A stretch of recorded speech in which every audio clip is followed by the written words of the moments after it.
Bismillahirrahmanirrahim. Alhamdulillahillazi anzala ala abdil kitab lam yaj'al lahu iwaja. Salli wa nusallimu ala hazan nabil karim Sayyidina Muhammadin wa ala alihi wa sahbihi ajma'in, amma ba'd. Jadi kita masuk bab yang ke-8. Wajib menyampaikan ilmu agama dan juga kelebihannya. Tajuk kita pagi ini iaitu kewajipan orang-orang yang berilmu untuk menyampaikan ilmu tersebut. Dan juga kelebihan orang yang menyampaikan ilmu itu. Jadi kita akan jumpa hadis-hadis berkaitan kelebihan menyampaikan ilmu. Dan ada pula ancaman-ancaman dari Rasulullah SAW. Siapa yang menyembunyikan ilmu, dia sorok tak mau sampai. Jika oleh kerana ada kelebihan dan ada ancaman, maka menyampaikan ilmu ni satu kewajipan yang wajib disampaikan oleh orang yang ada ilmu. Ini para ulama lah. Ulama wajib menyampaikan. Jadi kita mula dengan dua potong ayat suci Al-Quranul Karim. Yang pertama surah Al-Baqarah ayat 159.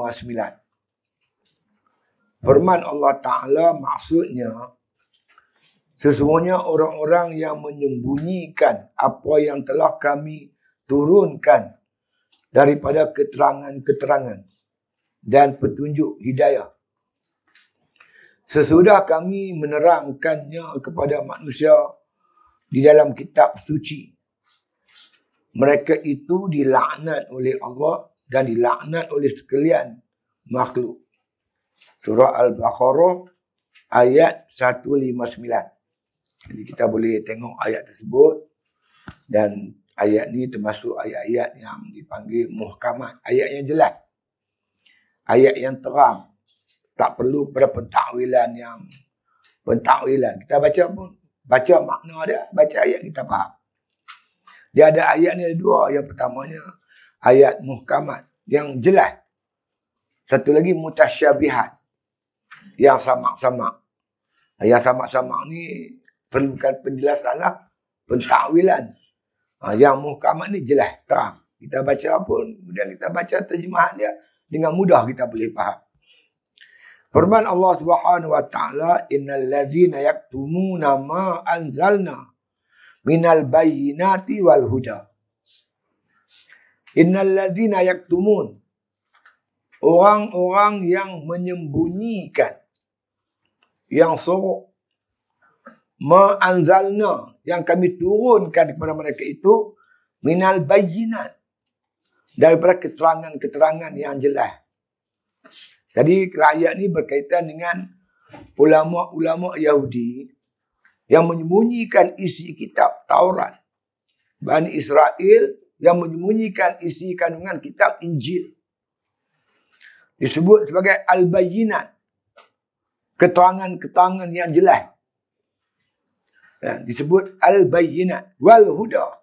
Kitab Allah ni merupakan juga huda, petunjuk daripada Allah Subhanahu wa taala. Ayat ni turun dalam surah mana kata Al-Baqarah ni cerita perangai orang Yahudi.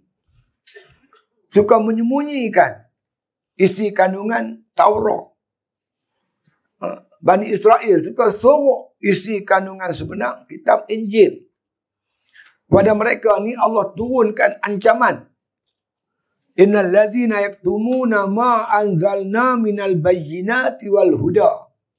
Orang yang menyembunyikan apa yang kami turunkan daripada bayyinat dan huda, keterangan-keterangan yang jelas, kitab Taurat dan Injil dan huda, disebut juga sebagai huda. Semua kitab Allah ni sebagai petunjuk kepada manusia.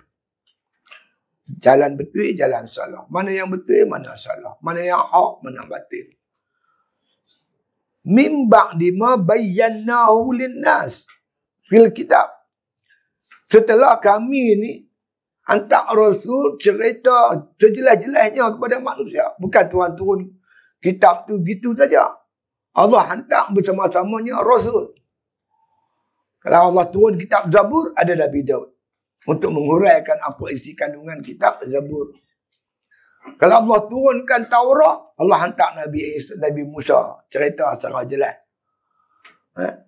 Kalau Allah turunkan kitab Injil, Allah hantar Nabi Isa. Cerita. Allah turunkan Quran, Allah hantar Nabi-Nya Muhammad SAW untuk menghurai dan memperjelaskan isi kandungan kitab Al-Quran itu.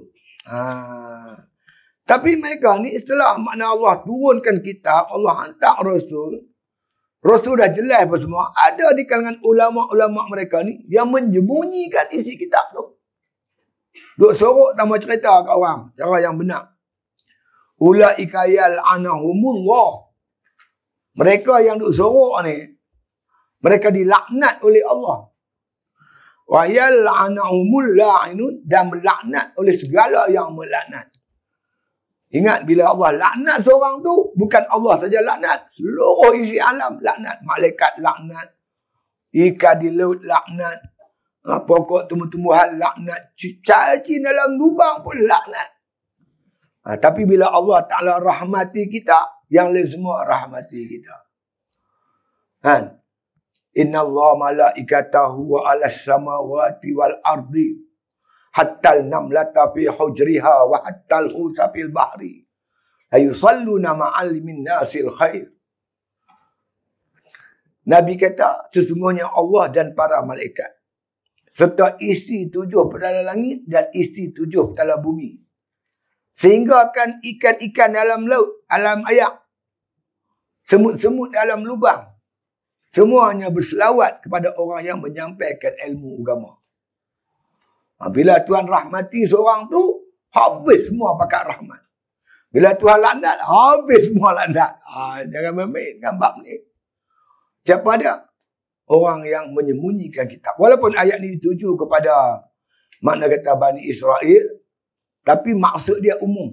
Termasuk juga ulama-ulama di kalangan umat Nabi Muhammad sallallahu alaihi wasallam yang menyembunyikan isi kandungan kitab suci Al-Quranul Karim. Dapat ilmu, mengaji lama, lepas tu sorok, tak mau cerita. Pasal apa tak mau cerita? Yang sebenar, takut gaji lah, takut pendapatan dia lah, takut kehidupan dia lah, takut macam-macam takut. Dengan sebab itu, dia sembunyikan benda ni. Itu makna tak satu kesalahan yang besar, sehingga membawa kepada laknat Allah dan laknat semua yang melaknat. Jadi ulama, dia terpaksa cerita. Saya ada satu hari, tuan, saya baca kitab Sairus Salikin di Masjid An-Nur, Tentera Laut Lumut. Pengkalan Tentera Laut tu saya mengajar dulu. Saya selalu bila baca kitab, last kali saya akan buat kesimpulan daripada apa yang saya baca. Kebetulan tajuk hari itu cerita bab ulama lah, kewajipan ulama. Saya baca lah dengan hadis dia, dengan apa keterangan dia. Lepas tu, saya buat satu kesimpulan, saya kata, inilah kata yang dihadapi oleh ulama-ulama. Dia cerita orang marah. Pemerintah marah. Orang tertentu marah. Kena kepala dia ni marah lah. Dia tak cerita, Tuhan marah. Tuhan laknat dia. Dilaknat oleh segala yang melaknat. Jadi sebagai seorang ulama yang sebenar-benarnya, yang ulama akhirat, dia tak takut ancaman musuh, ancaman manusia. Yang dia takut laknat Allah Subhanahu wa Ta'ala. Maka dia kena cerita. Kebetulan tuan-tuan ada seorang, hari itu seorang pegawai tinggi lah. Dia pegawai pemerintah sebuah kapal. Kapal yang terbesar di Malaysia ketika itu. Kapal itu nama Indrapura. Masa tu, itulah kapal terbesar milik negara kita. Habis-habis semayang, dia main cium tangan saya, pakat terkejut habis. Sembang-sembang dengan dia tersentuh. Isu itu tersentuh. Baru dia sedar tentang peranan para ulama. Maka dia ambil tindakan membela ulama lah. Lepas itu dia mempertahankan ulama. Jadi kita pun tak tahu tuan-tuan. Kita cakap betul. Cakap benda yang sebenar. Yang nak buka pintu hati manusia ni, Allah Subhanahu wa Ta'ala. Ayat ini memberi ancaman kepada siapa saja. Bukan tertentu pada ulama-ulama Yahudi dulu. Termasuk ulama di kalangan umat Nabi Muhammad wajib sampai. As-sakitu 'alal haqq syaitanul akhras. Dia menyembunyikan kebenaran, tak mau cakap benda betul, maka Nabi kata setan bisu. Nombor satu, setan dah teruk dah. Lepas tu setan tu bisu lagi kata. Waduh. Kena sampai lah. Memanglah ulama ni kalau kita baca hadis memang banyak kelebihan dia. Tapi macam kita lah. Kan? Kita kerja, jawatan kita tinggi, gaji besar. Tanggungjawab pun besar. Kan? Lagi tinggi kita, lagi tinggi tanggungjawab kita. Kan? Kita panjat pokok, lagi tinggi jatuh, lagi teruk, mati turun. Lah panjat pokok jambu, patah kaki ya. Panjat pokok nyok, jatuh, habis. Begitulah tuan-tuan. Risiko yang mesti dihadapi oleh ulama. Sebagai contoh, ulama cerita macam ni tau. Dalam masalah apa kita panggil ruksah. Ruksah ni makna kata kita dibenarkan oleh ulama dalam keadaan tertentu untuk berhelah. Macam musim Jepun kan. Jepun letak senapang di kepala. Hang kata Tuhan kepala 3. Hang tak kata dia tembak mati. Kan? Orang awam dibenarkan untuk berhelah, untuk menyelamatkan nyawa. Kan? Ikut suka hang lah. Kepala 3 lah. Tapi hati ni tak goyang sikit pun. Dibenarkan. Orang awam. Tapi ulama tak boleh. Dia kena pertahan. Macam dibuat oleh Imam Ahmad bin Hanbal. Apabila pemerintah yang pro kepada Mu'tazilah. Mereka mengiktikadkan bahawasanya Quran tu makhluk. Ahmad bin Hanbal kata tak, Quran khadim. Quran khadim. Lepas tu tuan-tuan sekalian, sampailah last 17 tahun dia kena penjara. Semata-mata pertahankan Quran ni kalam Allah. Kalam Allah. Qadim. Dia tak kata baharu, tak kata makhluk. Tuan-tuan sekalian. Kemudian tu, bila dia nak kena jatuh hukum, dijangka besok dia akan dijatuhkan hukum, anak murid dia main. Minta kebenaran, masuk jumpa dia dalam penjara. Dia kata, Tok Guru, saya dapat berita, Tok Guru akan jatuh hukum besok. Tok Guru mungkin dipancung, mungkin dibunuh. Jadi kami harap Tok Guru berhelah lah. Kan? Berhelah supaya nyawa Tok Guru selamat. Lepas tu apa kata Imam Ahmad bin Hanbal? Dia kata, hamil sini. Hang tengok di luar penjara tu. Berapa banyak dia kata orang duk tunggu apa yang keluar dari lidah aku ni. Kalau aku silap cakap, dia kata, habis semua orang kafir. Habis semua rosak akidah. Aku mengikul amanah daripada Rasulullah SAW. Aku mesti cakap yang betul. Lantas dia kata, fa'iza zahratil bid'ah. Iza ru'aital alima taqiyatan. Wal jahilu yajhalu. Mata yatabayyanul haq. Apabila kau lihat orang alim mengambil jalan taqiyah, berhelah demi nak jaga keselamatan diri. Sedangkan orang jahil terus jahil.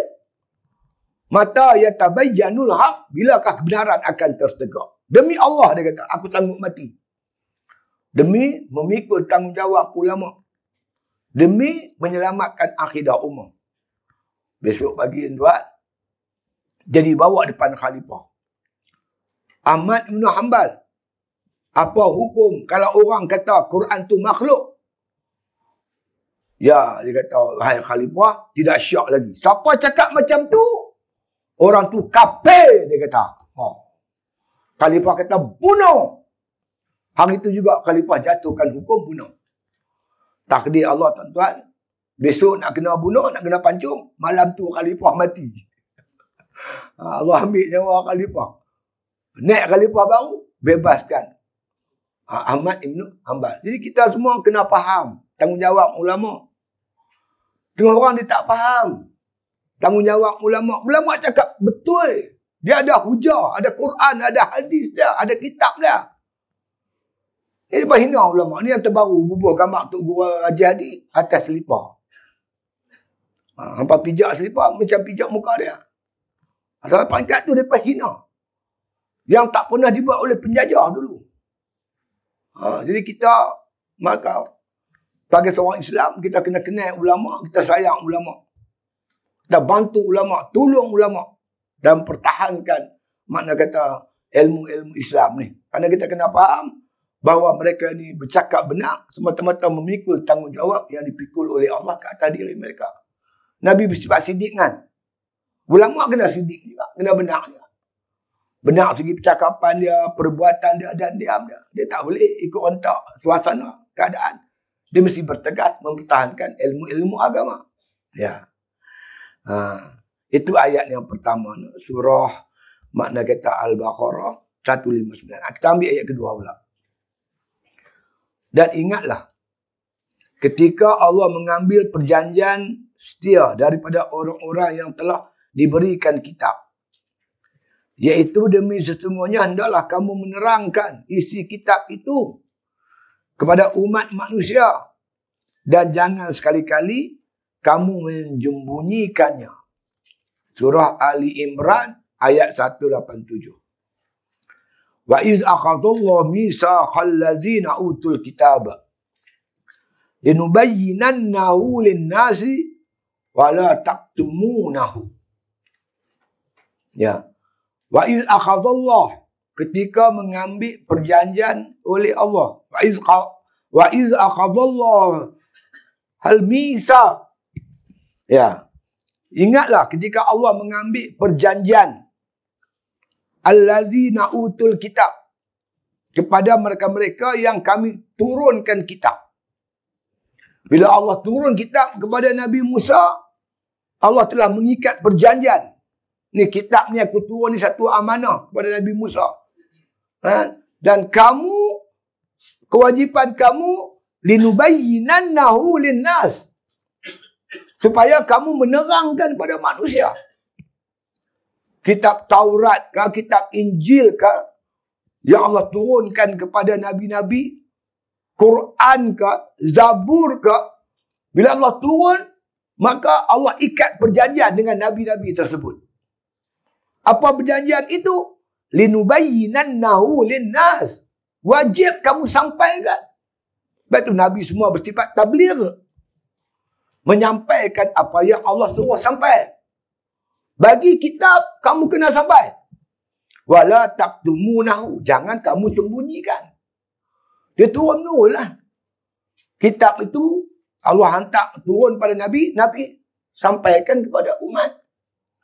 Maka umat yang menerima kitab ni, dengan secara automatik, dia telah mengikat satu perjanjian dengan Allah, wajib sampai.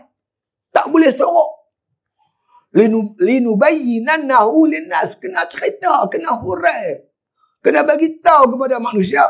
Wala taktumunahu. Jangan sembunyi. Menyembunyikan hukum, satu makna kesalahan besar. Satu kesalahan yang besar. Jadi tuan-tuan sekalian, termasuklah kita yang menerima kitab, menerima ilmu ni, kita kena sampai. Mengikut kadar kemampuan kita untuk menyampai. Jangan kita main mengaji, kita dapat ilmu balik pendam, cerita. Cerita kat siapa boleh cerita. Ke kawan-kawan kita, apa semua kan. Terutama para ulama lah. Dia kena cerita. Kena sampaikan. Jadi, kewajipan kita pertama menuntut ilmu.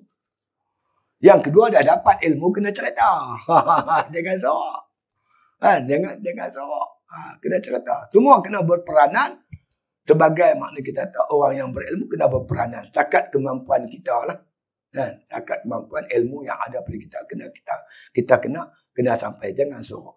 Kalau peranan ini dibina oleh semua orang. Semua orang dapat hidayah, dapat petunjuk, faham agama, insya-Allah Islam menang dengan cepat. Islam akan menang dengan cepat. Sebab banyak. Bila tersebar ilmu ni, tambah zaman sekarang ni, kita ada alat-alat moden, komunikasian. Kita boleh sebarkan. Sebarkan kepahaman. Bila kita tengok artikel-artikel yang bercanggah dengan ilmu kita, kita terang yang kita punya, yang kita faham. Jangan kita duduk diam, duduk sembunyikan ilmu yang ada ni. Ilmu ni, kalau kita sembunyi, kalau kita belanja, kita cerita kat orang, dia banyak manfaat tuan. Dia tak macam mana reta benda lagi kita belanja, lagi habis. Ilmu dah kita sebab kita lagi mana Allah bagi lagi. Luas lagi pengetahuan kita. Kita cuba-cuba menyampaikan ilmu kepada mana kata orang yang tak hadir. Nah, insya-Allah. Dalam tajuk ni saya ingat ada 6 hadis. InsyaAllah kita akan cuba hurai secara ringkas. Kemudian huraian ni pun ada sini. Tuan-tuan boleh baca sendiri. Kita tengoklah hadis ni setakat yang sesuai dengan masa kita lah, insya-Allah. Hadis pertama, an Abi Bakr radhiyallahu an. Anin Nabi sallallahu alaihi wasallam qala yuballighi syahidul ghaib fa inna syahida asa an yuballigha man huwa aw'a lahu minhu. Hadis riwayat Bukhari dan juga Muslim. Dari Abi Bakrah radhiyallahu an, daripada Nabi sallallahu alaihi wasallam, sabdanya, hendaklah orang yang hadir, yakni yang mendengar hadisku ini, menyampaikannya kepada orang yang tidak hadir. Kerana sesungguhnya diharap orang yang disampaikan hadis itu kepadanya lebih hafaz dan lebih faham daripada yang menyampaikannya. Kadang-kadang macam itulah. Berlaku. Baik, tengok hadis ni Abi Bakrah radhiyallahu anhu. Dia kata Nabi SAW, dia dengar Nabi berkata. Nabi kata apa? Liyuballighi syahidul ghaib.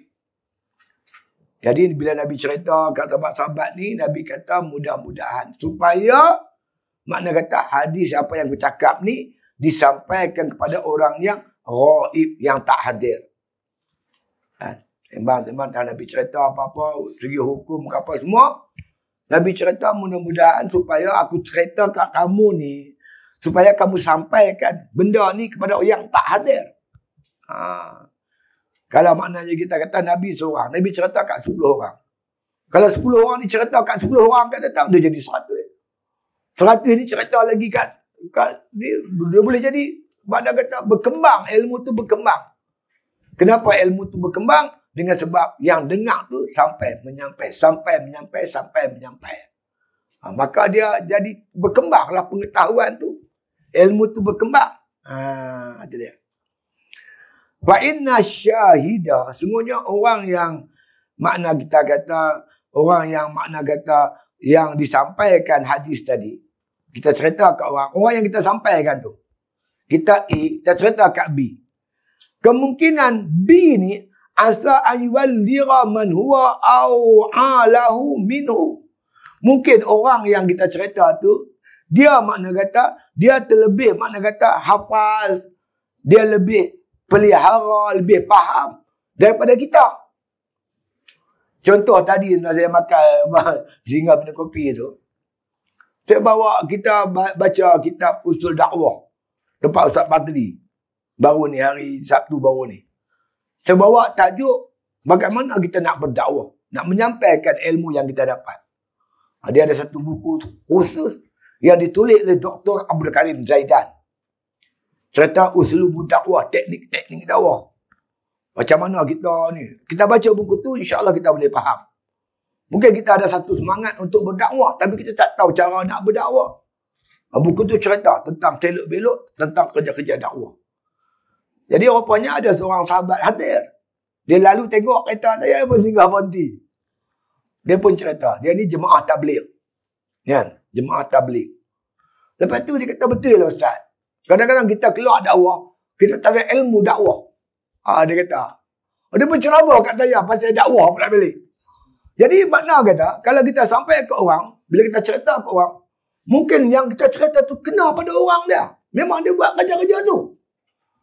Dia lebih faham dan dia lebih hafaz kata Rasulullah. Makna kata ilmu tu berkembang lagi cepat. Pasal kena pada orang yang kenal. Kan? Kadang-kadang kita ni pembawa cerita saja. Tapi bila cerita tu kena pada ahli dia, betul dengan ilmu dia, lagi hebatlah tuan-tuan.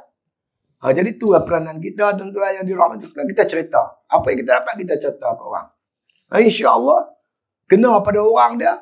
Maka makna kata memberi manfaat tu sungguhlah ilmu yang kita sampaikan tu. Itu dia.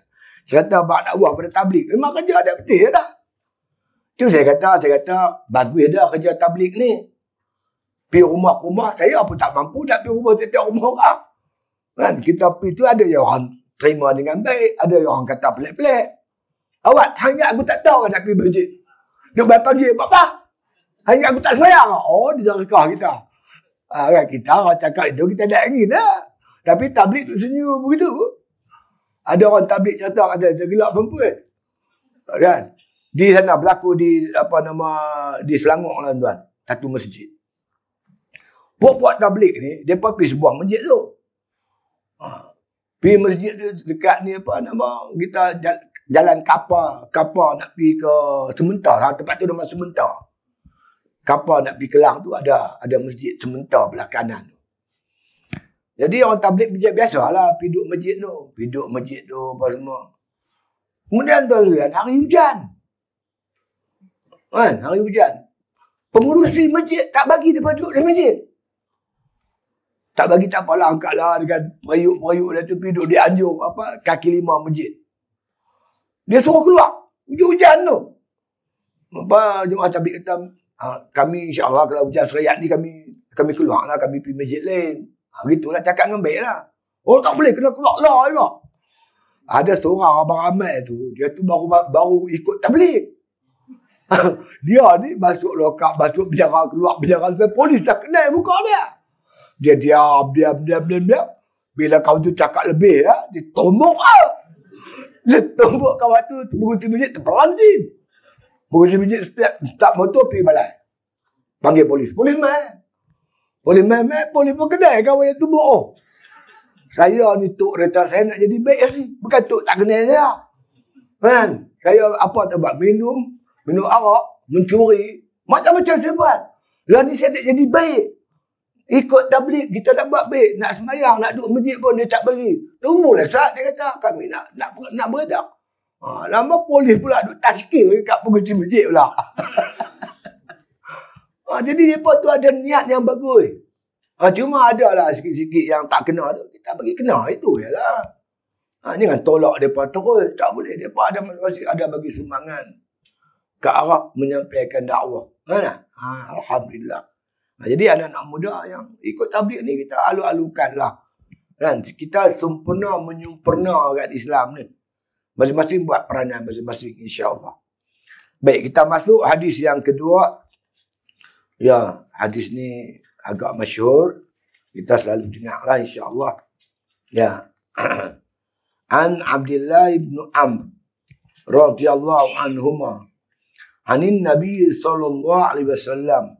Qala balighu anni walau ayah wa hadithu an bani Israila wala haraja wa man kadzaba alayya muta'ammidan falyatabawwa maq'adahu minan nar.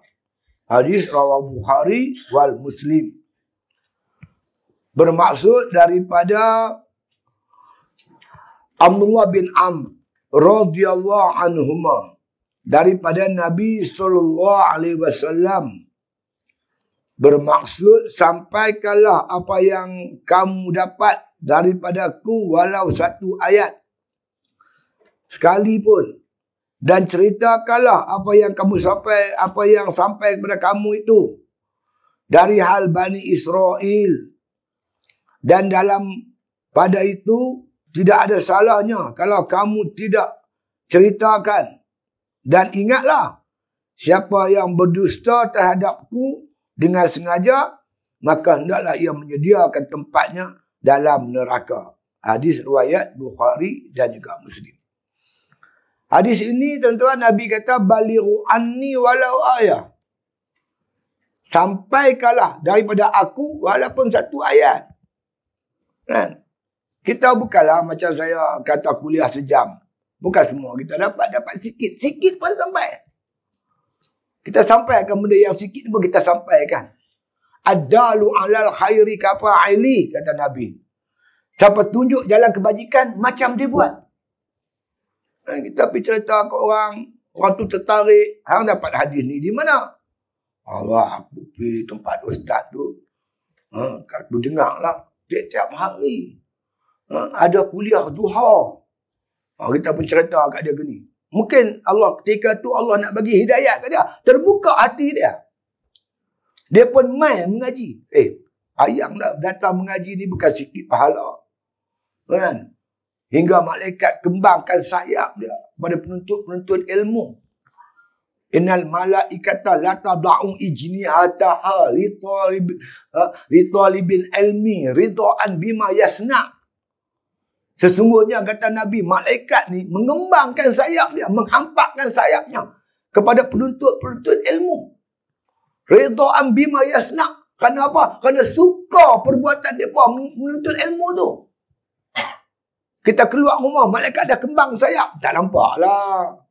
Kalau hampa nampak penuh ni, tak terluih ni. Kakak mai.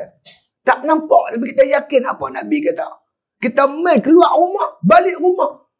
Malaikat kembang sayap, melindungi kita. Rahmati kita, istighfar untuk kita. Kita duduk pula dalam taman-taman ilmu. Taman syurga. Di dunia ni, taman syurga tempat menuntut ilmu lah. Bila kita cerita sikit, orang tu mungkin tertarik, dia pun main. Dia main dapat pahala pula. Kita dapat pahala macam dia juga. Adalu alal khairi kafa'ili. Oi, pahala dia kurang ada. Kalau Tuhan nak bagi dia 100, kat kita pun 100. Bukan 100 bagi 2, 50. Bila Tuhan nak bagi kita sama, dia 50, kita 50. Dia 100, kita 100. Tu ada 100 bagi 2, 100. Cerita korang 100 bagi 2, 100. Mana pula 50. Dah. Ini matematik ni tak sabar lagi tu. Kan? Dia pula cerita kawan dia. Cerita kawan dia pula. Lepas tu, kawan dia pun dapat 100. Kita dapat 300. Dia kembang. Sampai tu, besok anak dia dengan berpunca sebab kita, orang lain dapat hidayah. Kita dapat pahala semua sekali. Banyak. Begitu besar. Makna kata, kelebihan-kelebihan kepada orang yang menyampaikan ilmu. Kena cerita. Kita duduk di kampung. Kita mengajak Quran. Di kampung kan, kita mengajak Quran. Mengajak-ajak. Lepas tu budak ni pun, alhamdulillah, baik habis Quran, boleh baca Quran dengan baik. Lepas tu dia pun dewasa, dia buka kelas Quran pula dah. Berapa anak murid dia? 100. Kita pun dapat pahala macam dia. Kita pun dapat. Saya tanya Tok Guru saya, betul ke Tok Guru? Kalau makna kata dia 50, kita 50. Kan dia 100, kita 100. Betul dia kata. Tak kurang sikit pun. Contoh dia kata cucur pelita. Bukan orang tua dulu cucur pelita.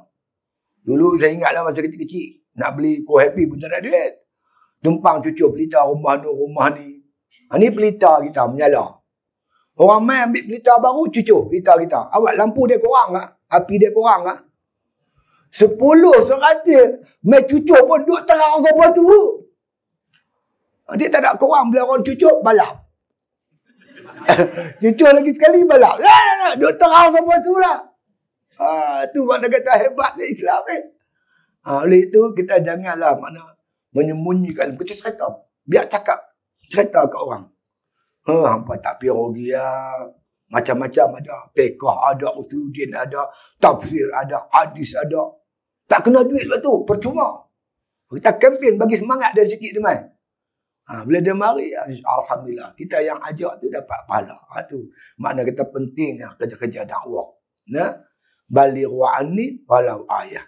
Sampaikan pada aku walaupun satu ayat. Itu dia.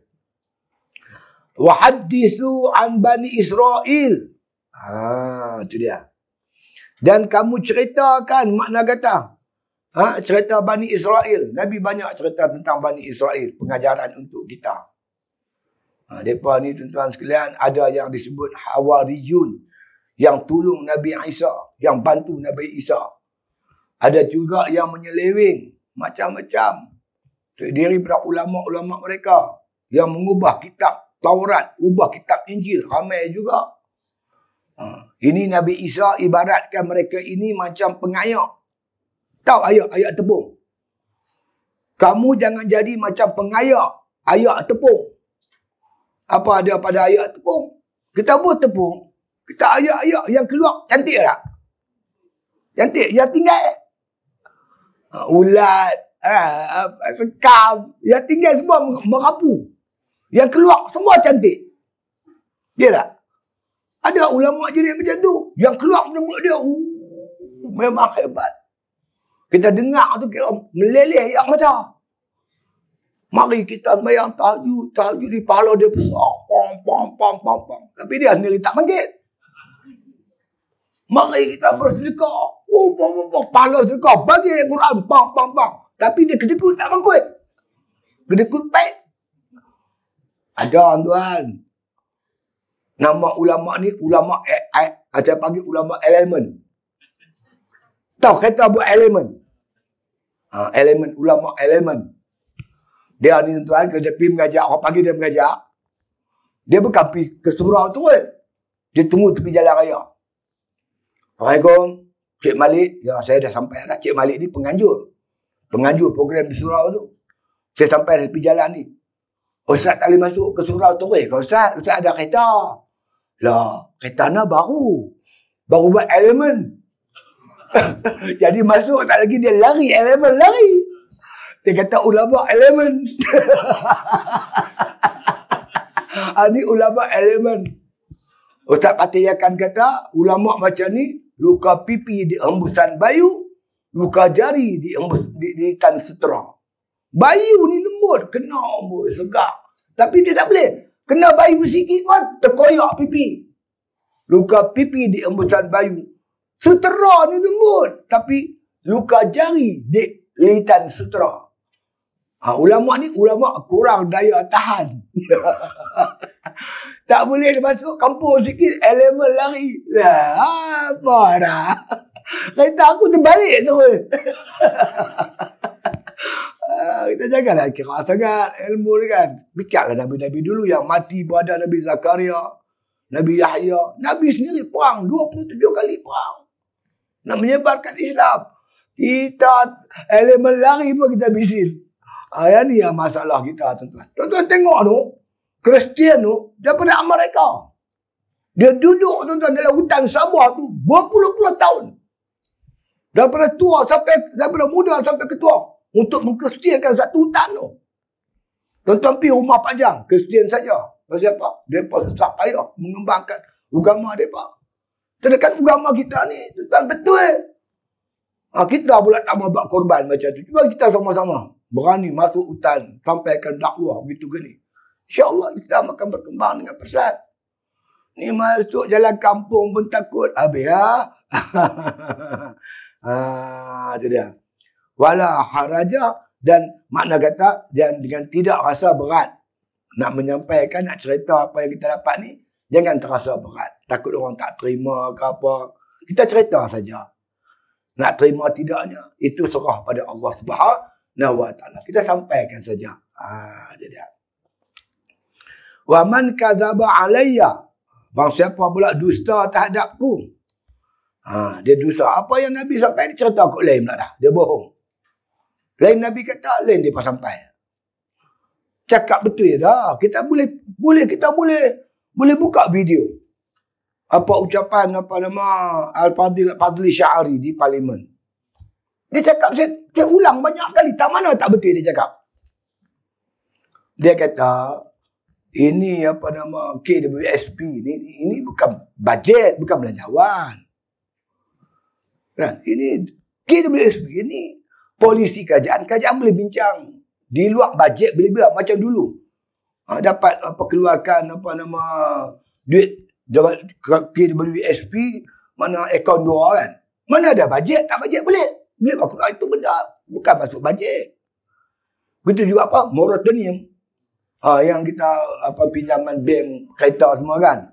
Aku nak sebut aku tak kerti lah. Kata lama pun. Yang tu juga luar bajet. Itu polisi. Kadang boleh bincang sama menteri, sama kabinet dia boleh buat. Yang kita nak bincang ni bajet. Jadi janganlah kita bila nak meluluskan bajet ni untuk orang susah menghadapi keadaan sekarang ni, kita letak syarat. Syarat kita letak tu macam cerita Puteri Gunung Ledang. Tak Puteri Gunung Ledang. Puteri Gunung Ledang ni Raja Mahmud bin Minang dia. Dia tak kata tak terima. Tapi dia punya syarat tu tak masuk akal. Kan? Dia tak kata tolak.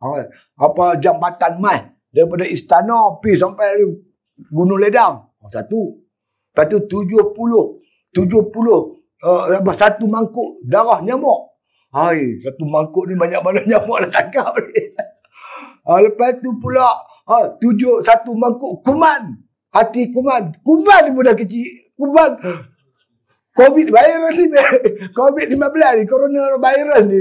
Kuman tu mudah. Kita tak nampak. Lepas tu nak ambil hati dia lagi. Aduh.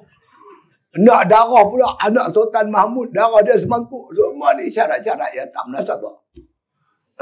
Ni kita ikhlas lah. Kerajaan ni kerajaan Melayu. Islam. Bumi Putera. Kan? Jadi kita sokong sama-sama. Kan? Yang berkenaan EPF ni semua benda luar daripada bajet. Boleh bincang pelan-pelan insya-Allah. Tapi dia punya putak belit tuan-tuan. Malaysia kini pula keluar begitu gini. Akhirnya Mak Fadli terpaksa ambil tindakan mahkamah lah. Kerana memputak belit kat apa yang dia kata. Dia tak kata tolak. Dia kata semua ini bincang di luar. Di luar bajet. Jangan letak syarat tu syarat ni. Tu aja. Apa dia punya pusing tu. Ada juga tuan di kalangan ulama-ulama yang makna kata menggunakan ayat Quran, guna hadis Nabi untuk tujuan-tujuan tertentu. Bukan nak menyampaikan kebenaran. Itu tak boleh lah. Benda macam tu jangan. Itu dia. Jadi, makna kata Nabi, وَمَنْ كَذَبَ عَلَيَّ مُتَعَمِّدًا فَلْيَتَبَوَّأْ مَقْعَدَهُ مِنَ النَّارِ. Jadi barang siapa makna dengan sengaja, ya, dia berdusta dengan hadis-hadis aku, maka hendaklah dia bersedia untuk masuk ke neraka. Siapa dengan cara sengaja nak mutadbelikkan ayat-ayat Quran ataupun hadis-hadis Nabi, makna dia nak menyalahgunakan ilmu dia tu. Apa yang dia dapat itu untuk kepentingan peribadi dia sendiri dan tujuan-tujuan maksud yang lain. Maka bersedialah kata Rasulullah untuk masuk ke neraka. Maksudnya, kena beramanah dengan ilmu. Kena beramanah dengan ilmu. Yang hak kata hak, yang batil kata batil. Betul lah haram tapi, duk tapi apa lagi? Haram-haram lah. Duk tapi. Tapi dia banyak sangat. Itu hadis yang kedua. Hadis yang ketiga, an Abi Hurairah radhiyallahu anhu. Anin Nabi sallallahu alaihi wasallam. Qala man su'ila min ilmi fakatamahu aljamahu Allahu bilijamin min narin yaumal qiyamah.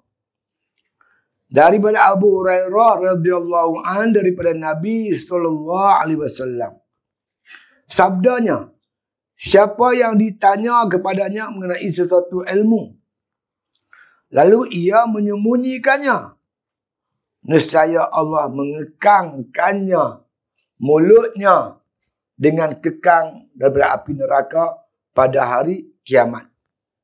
Ya. Nabi kata apa? Man su'ila min ilmi. Bang siapa makna kata tanya kita ni, kita ada ilmu. Orang tanya kita tentang ilmu, sesuatu masalah. Kita boleh jawab. Tapi fakatamahu, kita memilih makna kata untuk menyembunyikan hukum tu. Tak mau cerita. Kita sembunyi. Kita tahu, kita sorok. Kita pula orang panggil tok guru lah apa semua. Kita sembunyikan, tak mau cerita. Mungkin dengan ada satu-satu sebab lah. Ada satu sebab yang tertentu. Kita tak mau cerita yang sebenarnya. Orang nak tahu ni, apa hukum dia. Kita sembunyi, tak mau cerita. Apa jadinya kita ni? Al-jama'ahullahu bilijamin. Maka orang ini akan dilijam, akan dikekang. Dengan lijam min narin, dengan kekang api neraka. Yaumal qiyamah, pada hari kiamat. Ulama pun masuk neraka tuan-tuan, kalau tak kena kaya. Tambahlah kita yang bukan ulama ni, yang tu kita takut. Kan? Kalau kita tengok hadis yang dicerita oleh Imam Ghazali dalam kitab dia, tuan-tuan sekalian, bila dinyalakan api neraka Jahannam, yang mula-mula dipanggil besok ni ialah ulama. Orang yang hafal Quran. Allah panggil mula-mula sekali. Allah tanya, buat apa di dunia dulu ni? Aku baca Quran, aku mengaji, aku jadi alim. Gitu ni. Malaikat kata bohong. Dia baca Quran supaya orang gelar dia khori. Dia mengaji supaya orang gelar dia tok guru, ulama. Bukan kerana Allah Ta'ala. Tuhan kata orang dah panggil kamu khori, hafiz. Kan? Sebut pula ujung nama kita ada hafiz lagi. Muhammad Al-Hafiz. Buat nama. Soleh Al-Hafiz. Orang panggil kita hafiz. Kita nak orang panggil kita hafiz. Orang dah panggil dah. Kamu mengaji supaya orang gelak kamu alim. Orang nak panggil kamu ulama. Duk guru. Sahibul fadilah. Orang nak panggil kita dah. Hang dapat dah apa hang nak. Ni apa nak. Masuk neraka tu. Kerana bila kita nak sesuatu tu tuan-tuan, maka kita dapat. Demi nak jaga benda yang kita nak, kita terpaksa mengorbankan ilmu. Yang haram dah jadi halal. Yang halal dah jadi haram. Yang tak boleh dah jadi boleh. Yang boleh tak jadi tak boleh. Ubah-ubah hukum Allah dengan sebab matlamat ilmu kita tu untuk apa? Jadi kalau berkata ulama masuk neraka habis tak jadi ulama. Taklah faham lagu tu. Faham kitanya kalau ulama pun masuk neraka, hang juhalak lagi teruk. Kita mengaji, kita jaga betul-betul adab ilmu kita. Jangan kerana lain daripada agama Allah Subhanahu Wa Taala. Yang kedua, kata Imam Ghazali dipanggil besok di akhirat, iaitu orang yang bersedekah. Macam tu juga. Dia habaq dia sedekah sana, sedekah sini. Malaikat kata bohong. Kazabta, bohong dia ya Allah. Dia bersedekah, orang gelak dia dermawan. Semua pakat panggil dia dermawan. Kamu dah dapat apa yang kamu nak. Allah balas dia tuan-tuan. Lempak neraka juga. Yang tiga, pejuang. Orang yang berjuang, berjihad. Dia berjuang kerana orang gelak dia berani. Seorang yang berani, yang hebat. Yang hebat, yang berani. Semua orang panggil dia dia sebagai orang berani. Hero. Balasan Allah Ta'ala juga neraka. Jadi kerja kita, sebab itu Imam Ghazali kata, kita bila nak pergi mengaji, adab-adab menuntut ilmu. Kita pergi betul pada awal lagi. Niat kita kerana Allah Ta'ala. Nak mengeluarkan diri kita daripada jahil kepada alim. Kalau jahil ni musuh Tuhan, tuan. Sebab itu kita nak alim, supaya ibadat, akidah kita betul, ibadat kita betul. Yang kedua, kita mengaji ni supaya kita nak kenal Tuhan. Nak makrifah dengan Allah. Lagi tinggi makrifah kita, lagi tinggi ibadat kita pada Allah. Lagi tinggi makrifah kita, lagi takut kita kepada Allah. Meninggalkan maksiat. Kan? Kita mengaji ni dengan tujuan yang pertama, supaya kita mengenai diri kita yang serba hina-dina ni. Supaya kita kenal Tuhan yang hebat dan agung. Yang hina-hina, yang tak elok-elok ni semua duduk kat kita. Lagi mengaji, lagi tawaduk. Bukan lagi mengaji, lagi sombong. Jadi kita macam padi tu. Lagi bersih, lagi tunduk. Lagi bersih, lagi tunduk. Bukan jadi macam lalang. Pacak kepala tu. Kita lagi mengaji. Lagi lama mengaji, lagi tawaduk. Allah Rabbi ya Karim. Tu tengok almarhum Ustaz Rafi'i tu. Allah punyalah tawaduk. Tok guru dia tawaduk. Tok Haji Umar tu. Allah ya Allah. Jadi sebab itu ulama-ulama dulu, kita boleh jumpa lah di pondok-pondok Tok Guru. Semuanya tawaduk. Masya Allah. Kan?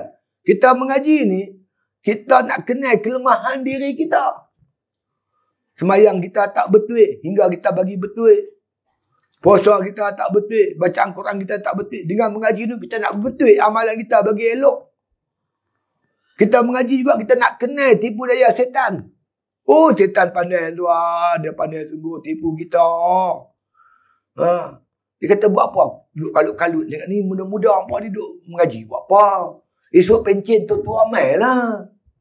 Dia pandai tu setan. Setan haram jadak tu. Dia suruh kita. Kita kata, nak mati ni bukan tua, bukan muda. Muda pun banyak mati. Yang duk mati accident tu banyak orang muda. Banyak tu putih pun lorong. Tak boleh aku kena buat ibadat. Lepas tu saya tamai habak pula.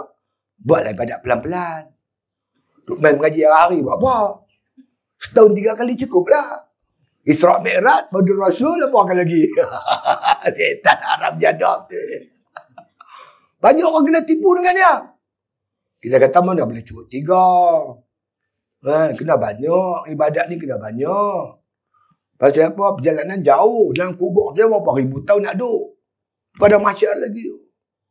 Lepas tu dia kata apa pula? Buat banyak-banyak. Sekali sedekah pubuh 300. Main mengaji 300. Lepas tu tak bagi dah. dia nak kita bagi derma banyak-banyak. Lepas tu tak buat terus. Makin tak pukul 1 sampai 6 pagi. Mengayak tu sekali tu lah. Kita kata kat dia, sikit tetapi tamam, sempurna. Lebih bagus pada banyak tak sempurna. Hang buatlah banyak-banyak pun ikut suka hang lah, sikit ke banyak ke, tapi hang jangan bimbang. Orang semua duk puji hang tu. Dia suruh kita riak pula dah. Macam-macam. Lalah dia kata apa? Hampir mengaji dah. Apa rukun iman? Ya, mengaji. Rukun iman yang kena apa dah? Qada dan qadar. Baik buruk daripada Allah Ta'ala. Kalau Tuhan takdirkan hang ahli syurga, hang tak semayang pun masuk syurga. Sebab Tuhan takdir dah.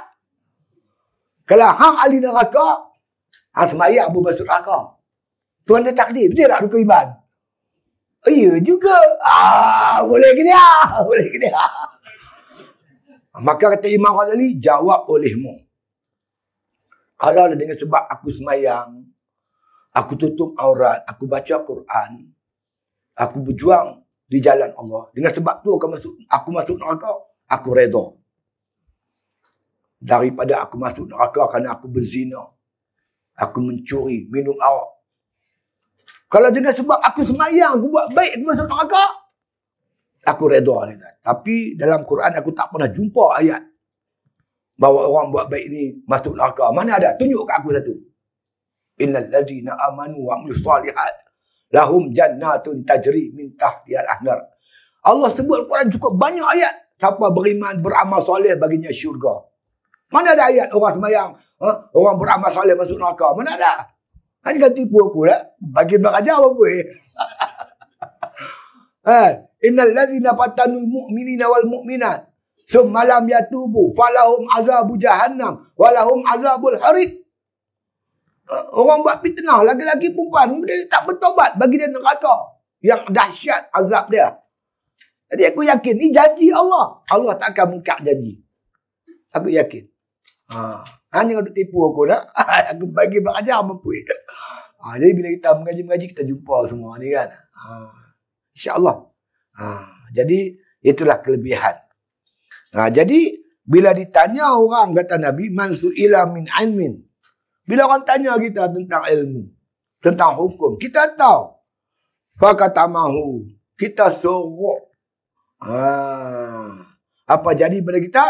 Al-jamahullahu bilijamin min narin yaumal qiyamah. Kita besok di akhirat akan dilijam. Dikekang oleh Allah Subhanahu Wa Taala dengan kekang api neraka. Ini ancaman kepada yang menyembunyikan ilmu. Sampaikanlah ilmu, insya-Allah.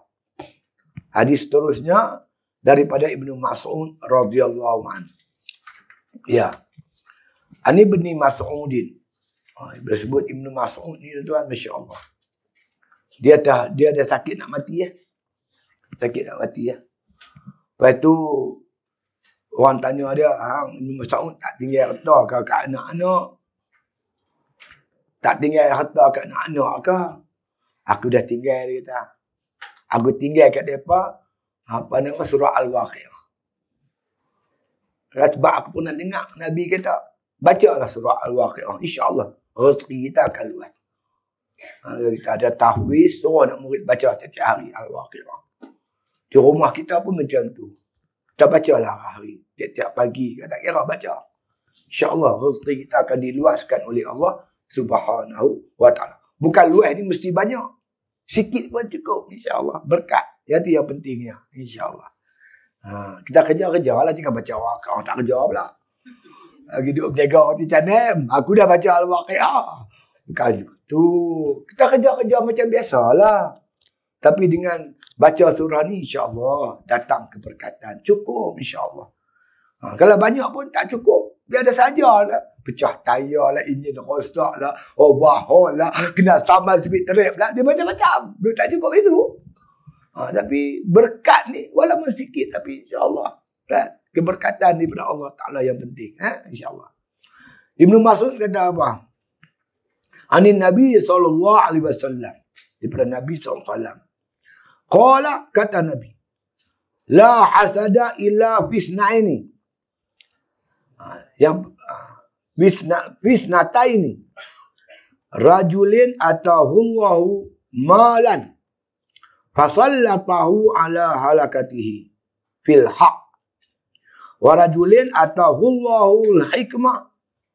Fahuwa yaqdi biha. Wa yu'allimuha. Masya Allah. Ini la hasada illa fisnataini. Tidak ada yang hasad melainkan dua perkara.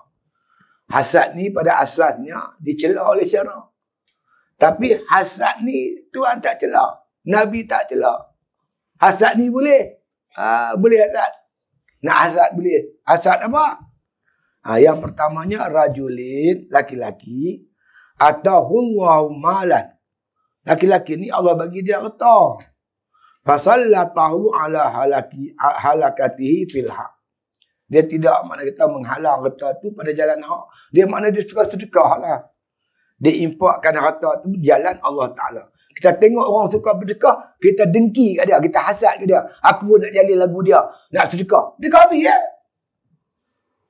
Tengok orang makit tahajud setiap malam. Puak dia tu makit tahajud setiap malam. Aku pun nak tahajud lagu dia. Tahajud ni ya.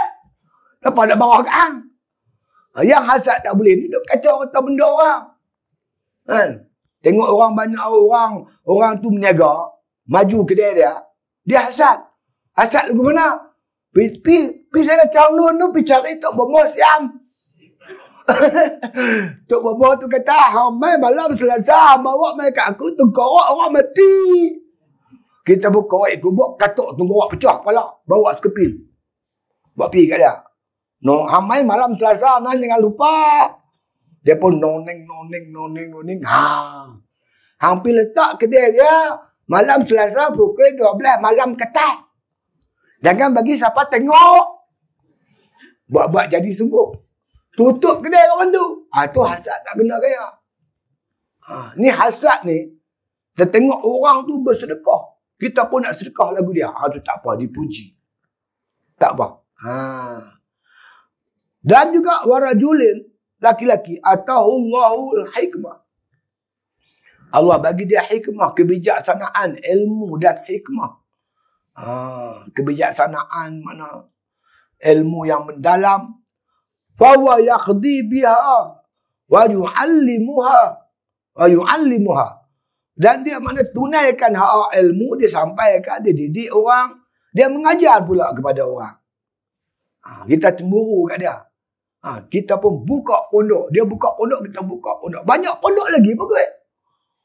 Saya baru ni pergi ceramah dekat pondok Tuan Mat Nizam tu. Dekat dia pun ada Ustaz Mat Nizam seorang lagi buka juga. Yang buka tafiz apa di Bakar Arang kan. Banyak-banyak tak apa. Dia kalau kita pergi Parit Panjang, berapa banyak pondok.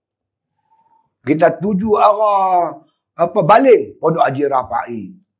Kuala Pegang, pondok Lanai, Ustaz Bakar, Ustaz Awang pada itu. Pi Tembak, pondok pi hala ke Kuala Ketir, pondok Tembak. Hala ke Sri, pondok Haji Bakar. Tak cemburu apa? Cemburu lagu tu tak apa. Tak bergaduh, tak berkelahi. Tolong-menolong antara satu sama lain. Budak-budak pondok Lanai, bila ada Tok Guru mengajar, Tok Haji Bakar, pondok Haji Bakar ada kuliah, dia lari pergi sana. Haji Rafa'i pula buka kitab, dia lari pergi sini. Dia pun dapat mengaji sepanjang hari. Dengan banyaknya pondok-pondok ni. Cemburu macam tu, makna dipuji oleh syarak. Itu dia. Kita nak cemburu pun tak reti. Tahu cemburu? Yalah, saya mengajak ni orang tak ramai. Pasal saya tak pandai mengumpat. Ustaz tu pandai mengumpat. Dia tala Ustaz Izzah Idrus. Ustaz Izzah Idrus mengajar orang ramai berpuluh-puluh ribu. Jadi cemburu cakap tu gitu. Cara cakap tu cakap mencemburu lah tu. Alah, aku tak pandai mengumpat. Lepas tu lah, tak ramai. Cakap tu dia tak kena.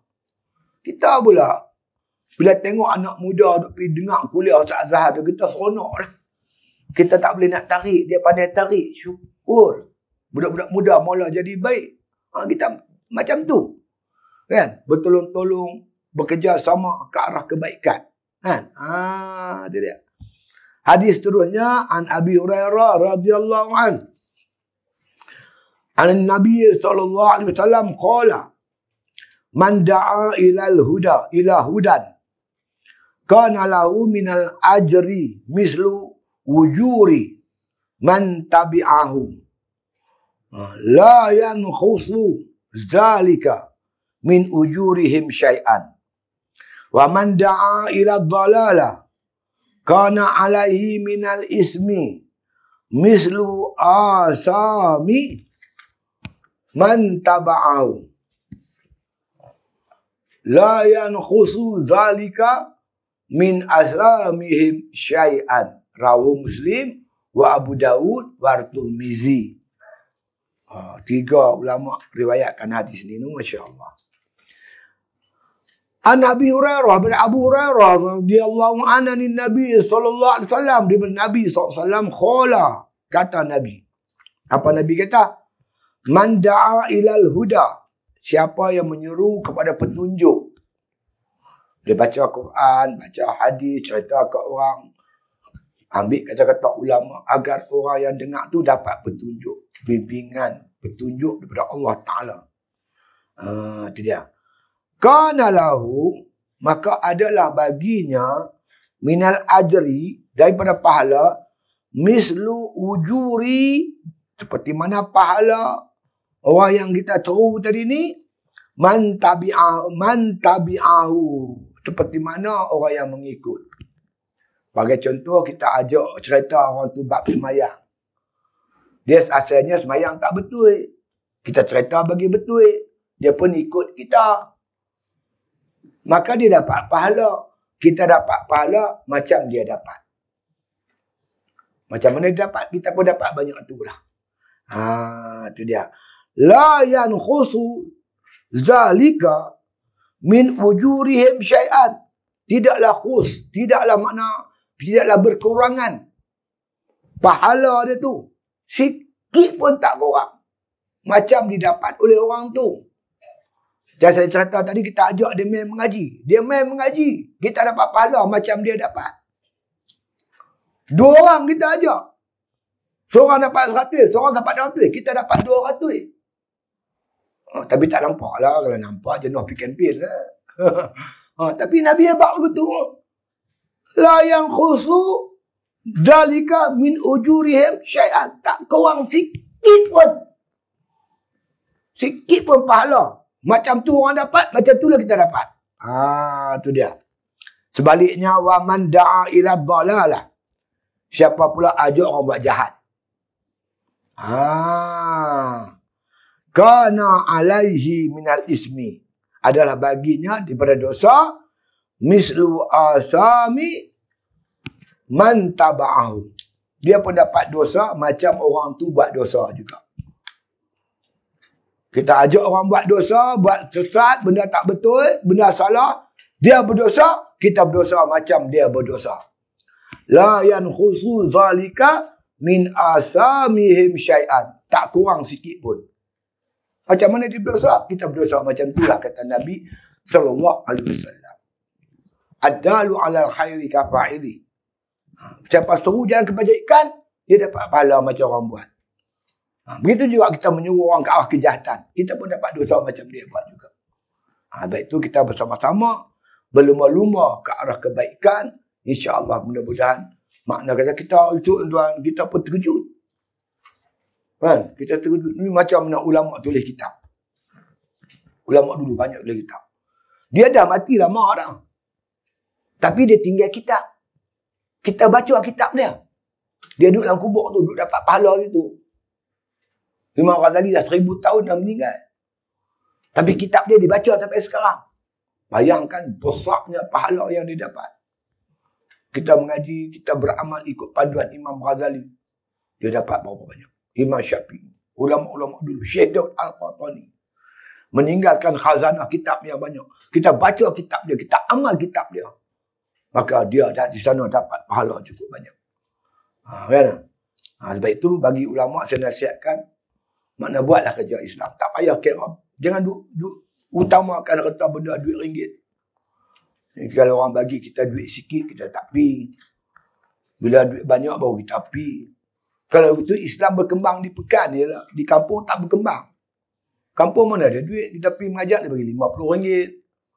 Tak apa, dia bagi 50. Tak bagi pun tak apa. Tempat lain orang bagi. Apa yang kita takut? Orang fikir yakin. Kalau kita duduk tumpu banyak duit dari tempat banyak duit, bukanlah berkembang Islam. Kampung bagi tak berkembang situ. Orang kampung bagi sikit. Kita ada. Yang pentingnya kita bila kita sampai tu, kita telah tunai tanggungjawab kita satu. Bila dia berilmu, dia beramal, kita dapat pahala. Tak boleh nak banding dengan duit. Besarnya ganjaran pahala. Besok di akhirat terkejut kita tuan. Banyaknya balasan daripada Allah Ta'ala. Bayangkanlah anak murid macam di pondok Lanai tu, berpuluh ribu. Tok Haji Umar buat pondok, anak murid dia berpuluh-puluh ribu. Kita bayangkan makna kata balasan daripada Allah untuk mereka-mereka ni. Sebab tu kita utamakan makna kata di akhirat besok ni. Jangan utamakan dunia. InsyaAllah. An Zaid bin Sabit. Zaid bin Sabit ni penulis wahyu lah. Antara penulis wahyu. Radiyallahu an. Anin Nabi SAW. Dia kata, Naddarallahu imra'an sami'a minna hadisan fahafizahu hatta yuballighahu farubba hamili fiqhin ila man huwa afqahu minhu warubba hamilin fiqhin laisa bifaqihin. Daripada Zaid bin Sabit radhiyallahu an,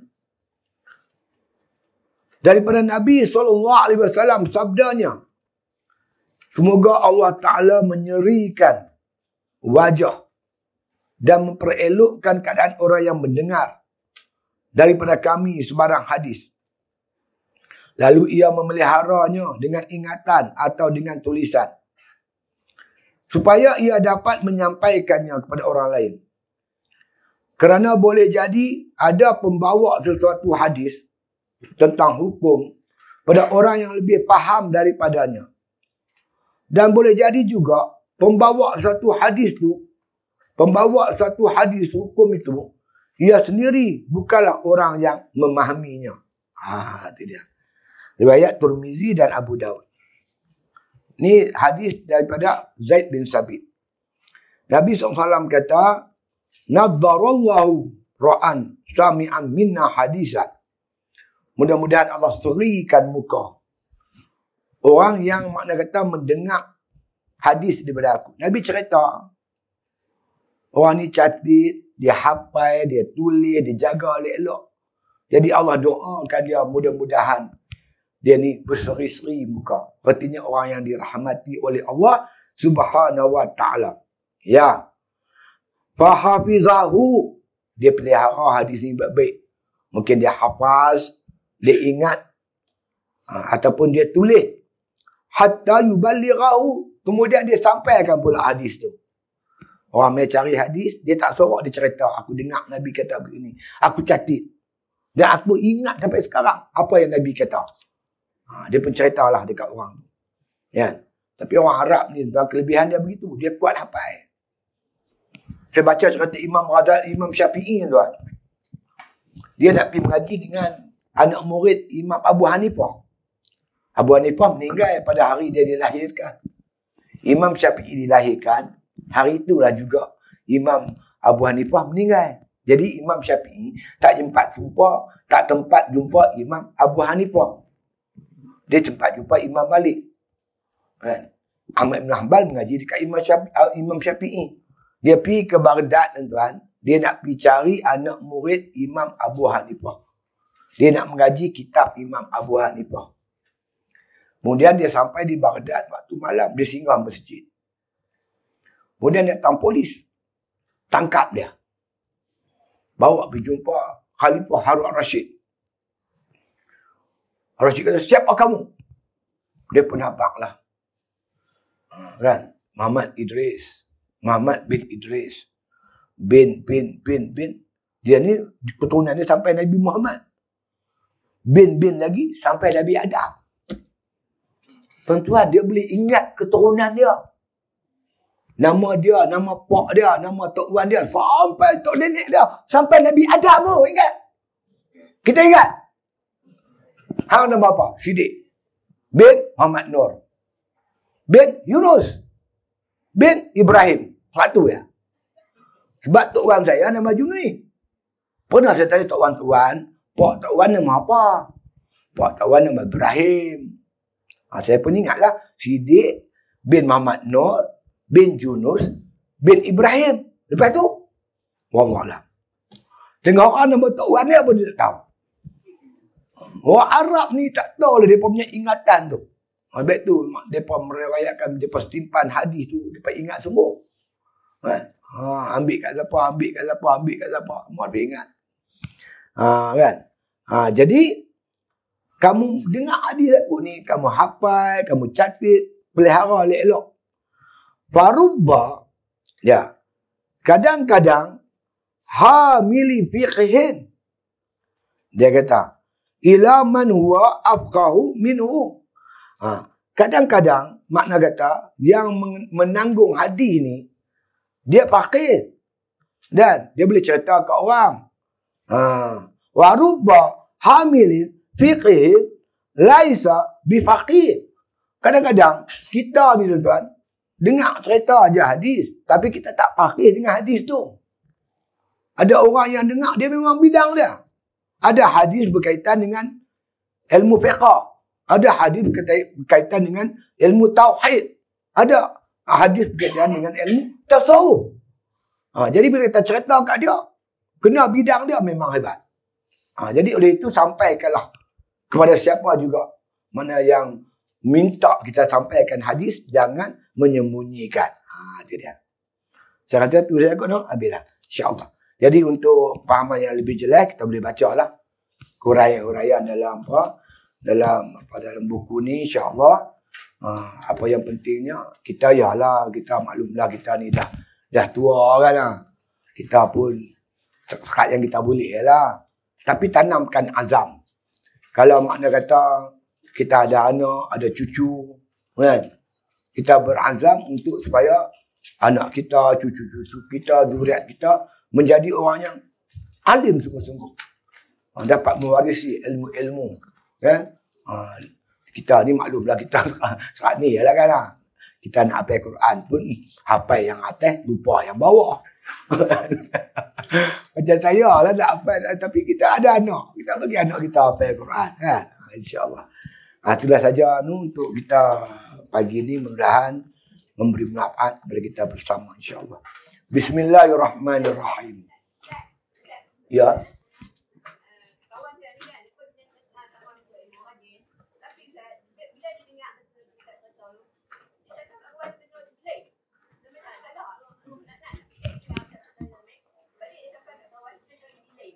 Jadi lain. Dia faham. Oh, dia faham kot lain. Kita cerita kat dia. Kalau kita boleh perjelas, kita perjelas lah. Oh, cerita kot lain. Makna dia tak faham lah tu. Orang yang dengar tu tak faham. Jadi dia kena faham betul-betul lah. Dia cerita. Kalau kita tak apa nak faham, jangan cerita. Kita cerita yang betul-betul lah. Yang kita faham jelas. Ya, kalau kita keliru, kita tanya Ustaz. InsyaAllah. Dah sampai yang betul. Bismillahirrahmanirrahim. Alhamdulillahi Rabbil Alamin. Wassalatu wassalamu ala asyrafil anbiya'i wal mursalin. Wa ala alihi wa sahbihi ajma'in. Allahumma inna duha duha'uk. Wal baha baha'uk. Wal quwwata quwwatuk. Wal qudrata qudratuk. Wal ismata ismatuk. Allahumma in kana rizquna fis sama'i fa'anzilhu wa in kana fil ardi fa'akhrijhu wa in kana ba'idan faqaribhu wa in kana mu'assaran fayasirhu wa in kana haraman fatahhirhu. Allahumma inna duha Allahumma inna duha bahaika wa quwwatika wa qudratika atina ma ataita ibadaka salihin.